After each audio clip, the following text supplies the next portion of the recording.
Today is our second day of transformation of functions. Your essential question is still, how do I transform functions? Your learning intention. I am learning to identify the different transformations of functions. So, for your warm-up, identify the function and tell how the original graph is affected. Your original graph is the function a, evaluated at x, is equal to x squared. Pause the video and see if you can identify what happens to that parent graph in these scenarios.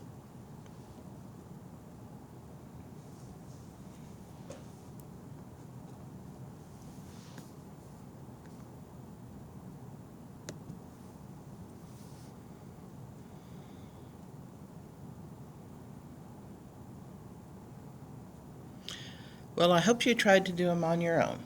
If you're looking, I have subtracted 5. What does that mean? Well, it means it's going to move up or down.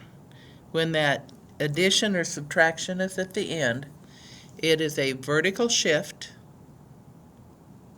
How many units? 5.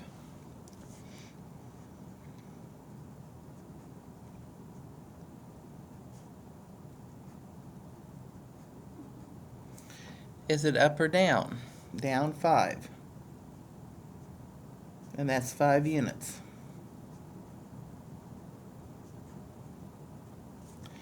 Okay, for the next one, we've got a plus 3 at the end. What kind of shift is that? Well, the same as the last one, it's a vertical shift.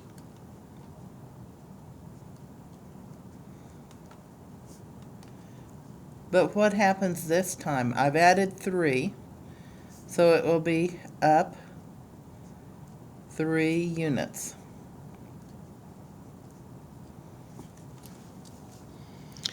For the next two, you notice where the addition and subtraction is at? It's inside the parentheses. What does that do?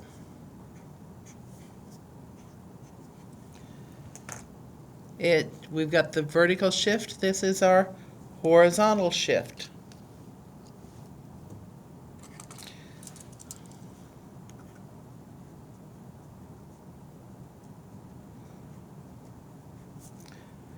Now the thing to note on that horizontal shift is going opposite of what you think. So normally when you think plus 5, you think going to the right. But this goes to the left, and by 5 units.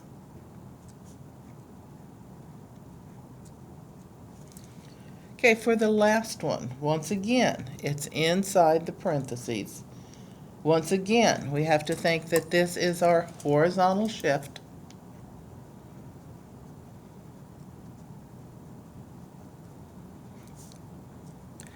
And once again, think opposites. So this will be right, 8 units.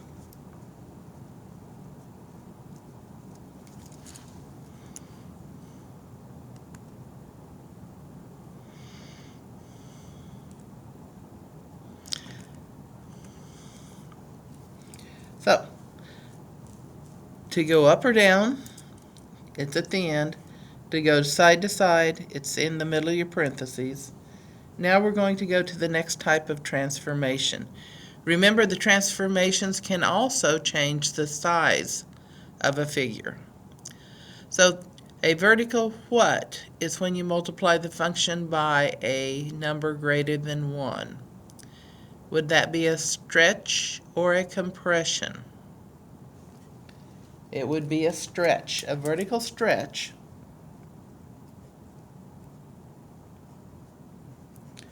Is when you multiply the function by a number greater than 1.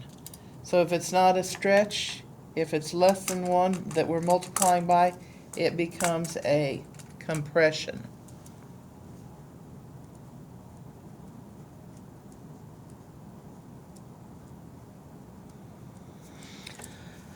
So, complete the table and then graph.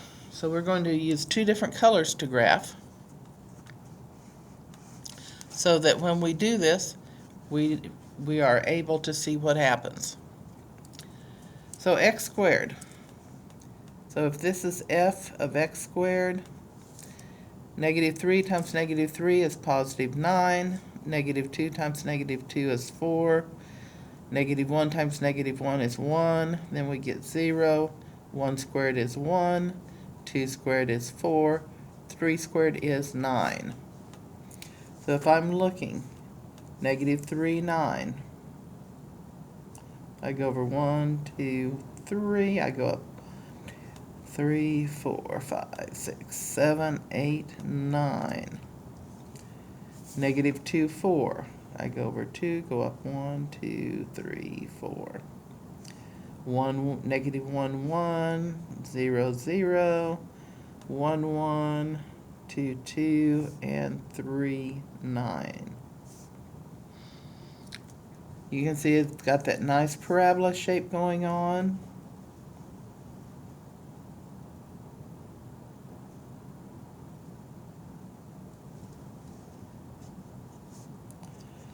Okay, now think about what's going to happen. If I multiply a number by 2, what happens? Well, the number gets bigger faster. So how does that translate onto my graph? I definitely do not have the artistic ability going on that I need. So let's look at what happens. This is g of x.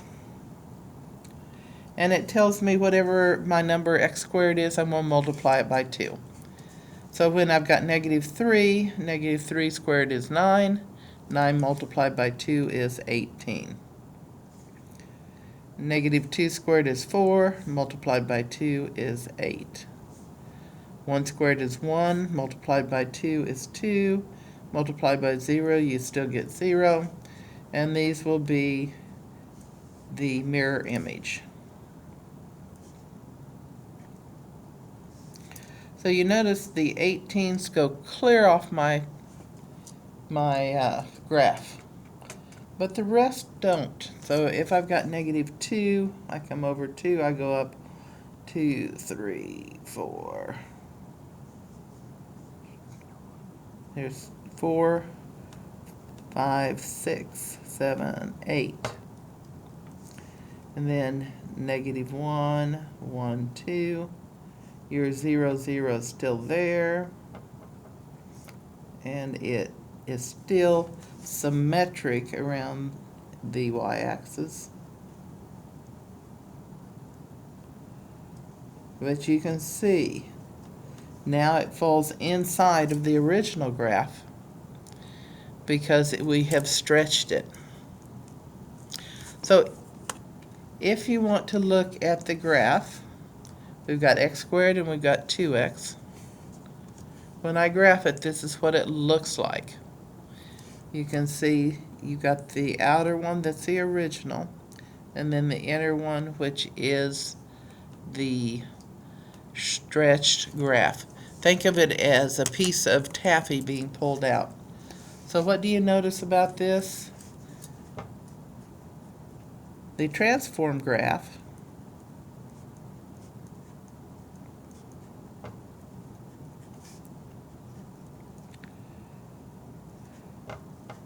is inside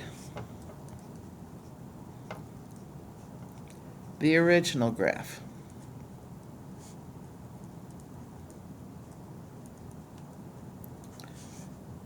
And that's because those numbers are getting bigger faster.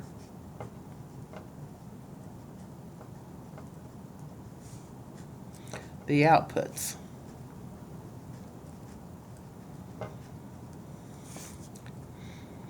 Are getting bigger faster.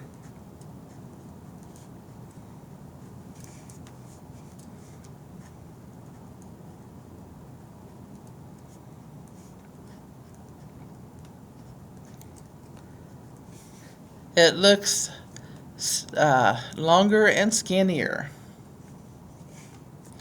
So if I multiply by a number greater than 1, it's going to get that stretch going on. It gets longer and thinner really quick. But what happens when I multiply by a fraction, a number that is between 0 and 1? Okay, first of all, we have to remember, what do those bars stand for? This is your absolute value.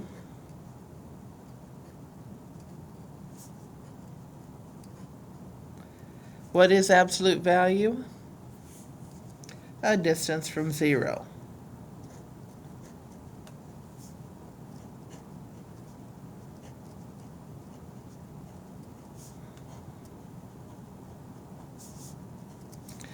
Can a distance ever be negative? No. So in essence, all you're doing when you put it inside the absolute value symbol, you're just pulling the positive or negative symbol off of your number. So as I am looking, the absolute value of x, this is k of x, 6, 3, 2, 0, 2, 4, and 6.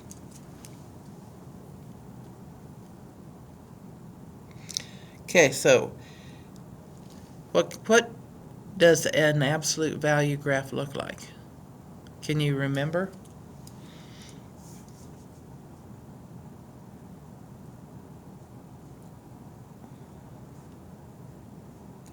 Here's -6, +6, -3, +3, -2, 2, -1, 1, 0, 0, 1, 1, 2, 2, 3, 3.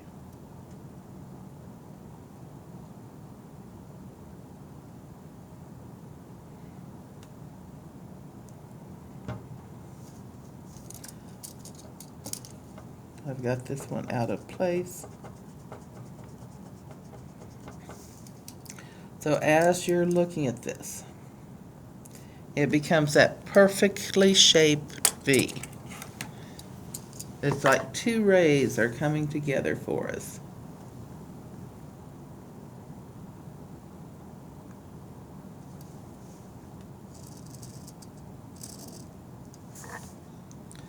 So now, we know that when we multiplied by that number greater than 1, it went inside the graph. If we multiply by 1/2, what do you think is going to happen? Well, this is j of x.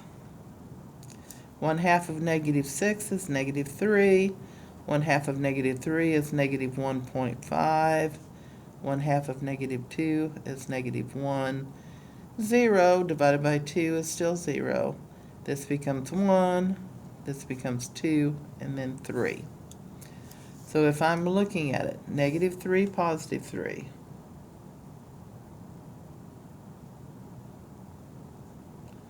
-6, and this will be +3. These will not be negative. Remember, your absolute values are not negative.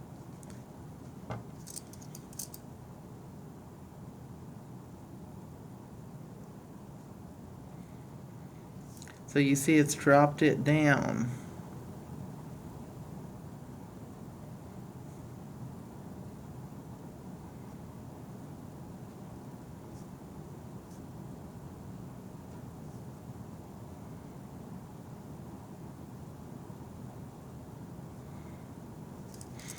Okay, I need to count a little bit better. I go over 1, 2, I go up 1. I go over 1, 2, 3, 4. I go up 1, 2. I go over 1, 2, 3, 4, 5, 6. I go up 1, 2, 3. Now you can see, once again, I've got that perfectly shaped V going on.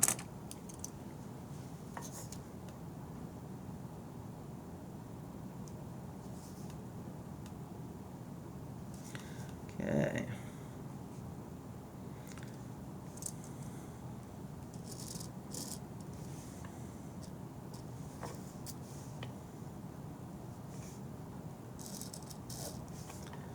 Now this is what we call of vertical compression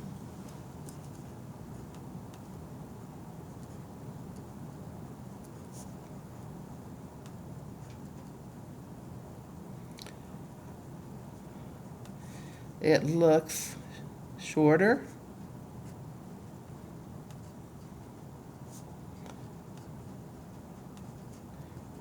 and fatter.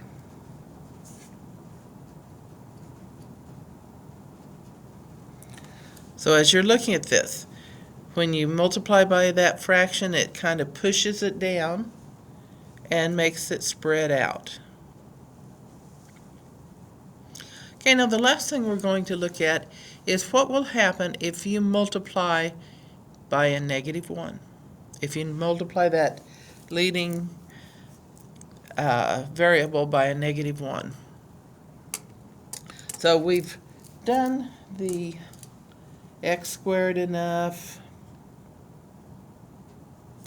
This is 9, 4, 1, 0, 1, 4, and 9. 1, 2, 3, 1, 2, 9. 1, 2, 1, 2, 3, 4. 1 and 1, 0, 0. 1, 1, 2, 4, and 3, 9. See if I can do a little bit better parabola than last time.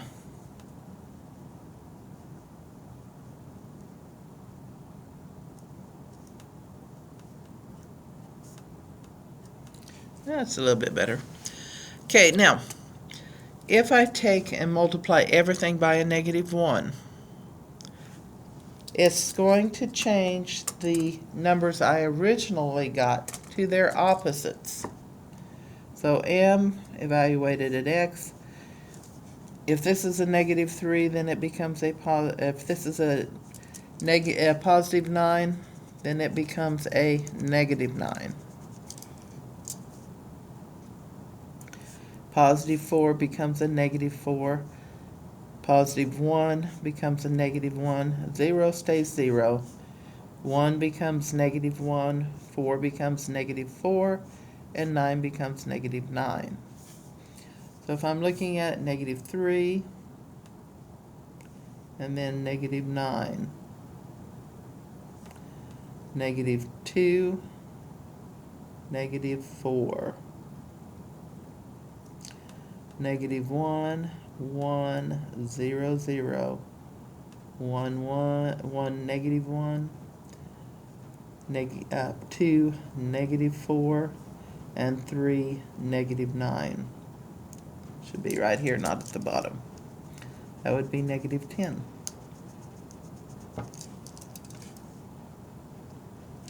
Now, as I am doing this parabola,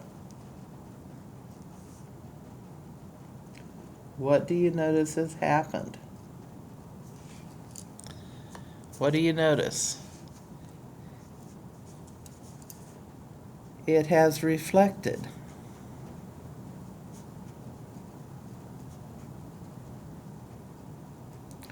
Over the x-axis.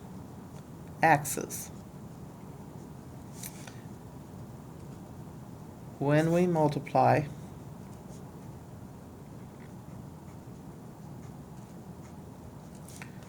by -1.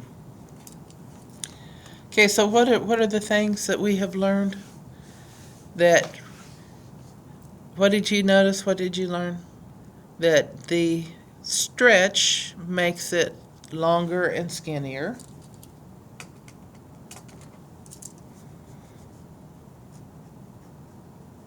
The vertical stretch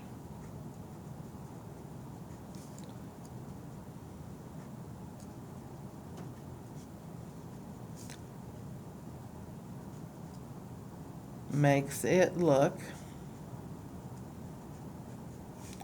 longer and skinnier.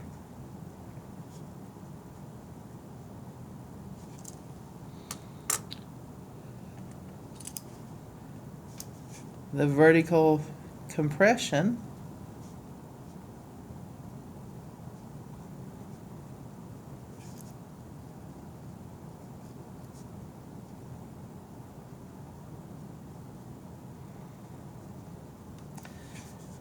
makes it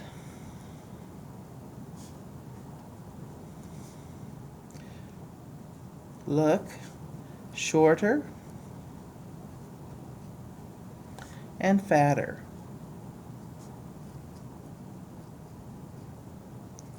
And finally, multiplying by -1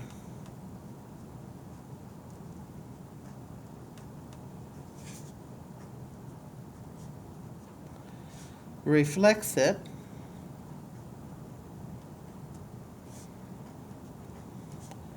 over the x-axis. So remember, as you're going through this, you're successful when you can identify the different transformations of functions.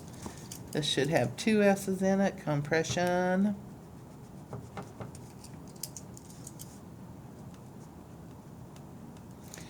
So, what did we learn? We learned vertical stretch.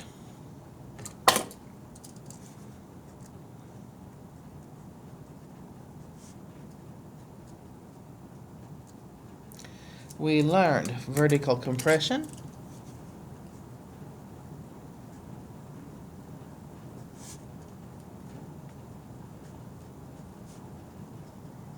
And reflection.